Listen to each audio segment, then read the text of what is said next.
শহরের কোলাহলে থাকতে থাকতে বড্ড বোরিং হয়ে যাচ্ছ। কিছুটা সময় একান্তে কাটাতে ইচ্ছে করছে কোথাও ঘুরে আসতে।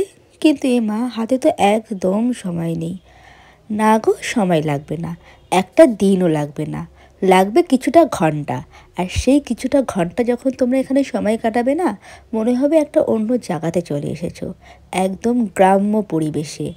যারা চাইছো প্রকৃতির মাঝখানে কিছুটা সময় কাটাতে, তাদের জন্য আজকের এই জায়গাটা। এটা কিন্তু একটা ছোট্ট রিসর্টের মতো, কিন্তু হ্যাঁ, প্রচুর টাকা লাগবে না।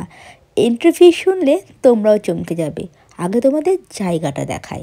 দেখো, এখানে আছে সিটিং এরিয়া, তার সামনে আছে সুইমিং পুল।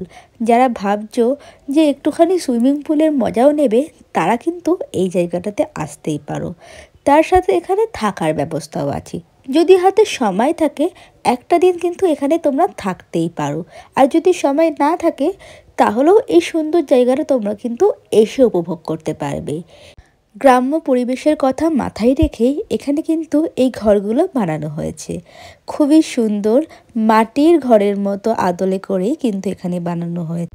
তার সাথে মাটির ঘরের পাশাপাশি যারা ভাবছো যে না, মাটির ঘরে না, একটু অন্যরকম ঘরে থাকবে, তাদের জন্য কিন্তু আলাদা পাকা ঘরেরও এখানে ব্যবস্থা আছে।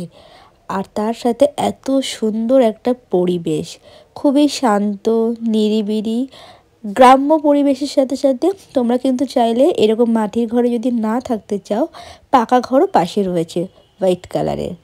তো আমার তো এই জায়গাটা খুবই সুন্দর লেগেছে, যে একঘেয়ে শহরের কোলাহল থেকে একটু নিরিবিলি সময় কাটানোর জন্য এই জায়গাটা খুবই ভালো।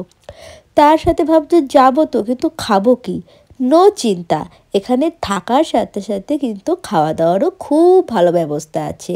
এইখানে কিন্তু একটা আলাদা রেস্টুরেন্ট আছে, যেখানে তোমরা নিজেদের ইচ্ছে মতো পছন্দ মতো খাবার খেতে পারো।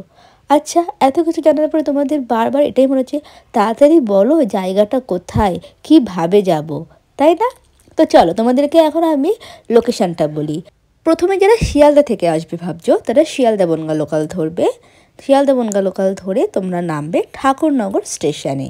আর যারা বনগাঁ থেকে আসবে ভাবছো, মানে বনগাঁর সাইড থেকে, তারা বনগাঁ শিয়ালদা বা যে কোনো বনগাঁ হাবড়া লোকাল ধরবে, ধরে ঠাকুরনগর স্টেশনে আসবে। আর ট্রেন থেকে নেমে 2 নম্বর প্ল্যাটফর্মে যখন তোমরা নামবে, 2 নম্বর প্ল্যাটফর্ম থেকে, যেটা শিয়ালদার দিকে যাচ্ছে একদম বাজারে, ওই দিক থেকেই সোজা হাঁটতে শুরু করবে।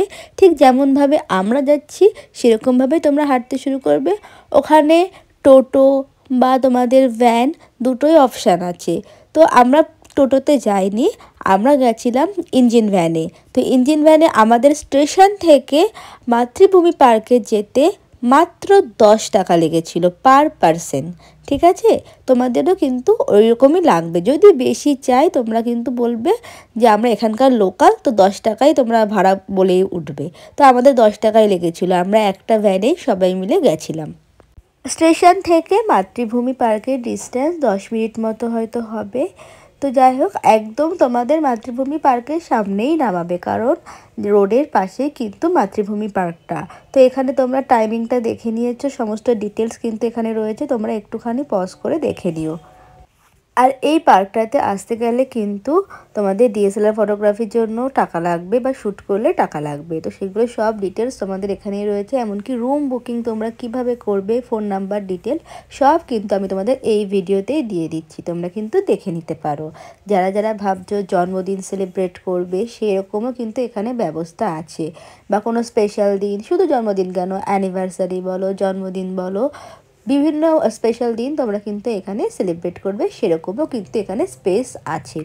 তো এই যে মাতৃভূমির রেস্টুরেন্ট, এখানে আমরা আমাদের লাঞ্চটা সেরেছিলাম। আমরা আগের থেকেই ফোন করে বুকিং করে দিয়েছিলাম আমরা কি কি খাবো। এখানে সিটিং এরিয়াও কিন্তু খুব ভালো রয়েছে।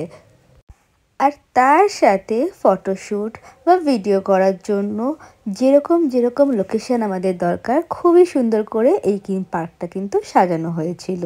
তো আমি এখানে আমার একটা রিলস ভিডিও শ্যুট করছিলাম।